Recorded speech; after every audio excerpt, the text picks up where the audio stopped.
Half a Chance, a survival story from the seedy side of Sydney in the 70s, by Danny Mortison.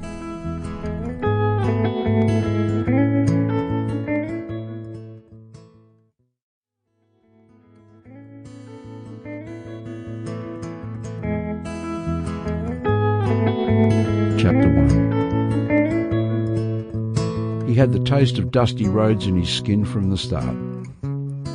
The gypsy spirit was ingrained in his ancestral lines. The doctor had no sooner spanked his backside to provoke the first yelp before he was out there, on the road. Just 3 months old, Terry Bruce Martin, cradled in the arms of his mother, was on his first journey in the cabin of an old fruit truck his folks had hitched a ride with from the Melbourne markets. They were headed for Cobborn Station, where 22-year-old Stephen had secured a job as a station hand. The truck rattled along with Stephen and 2 older children, Suzanne, aged 5, and Delia, 3, lounging on the canvas tarpaulin seat they'd made on the back of the truck. Another tarp had been slung over a crude metal frame to protect them from the relentless sun which bored down on them all day. Now the truck was driving into it. Stephen was playing Summertime on the harmonica, the girls cuddling in close on either side under his arms. His young wife Shelly, who was just 20, sat up front cuddling baby Terry. Fred Jackson was cranking down a gear to negotiate the creek crossing and asked Shelly, "What possessed you two to bring this lot out here, Shelly?" He was making conversation more than anything. He'd heard Stephen's tale a couple of days before when he was approached at the Flemington markets.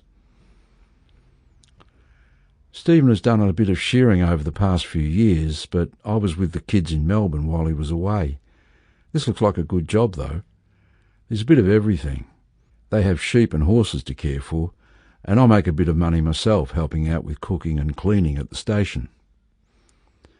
Why all the way out here? The nearest town is Hay, and that's bloody 10 miles away from Cobborn.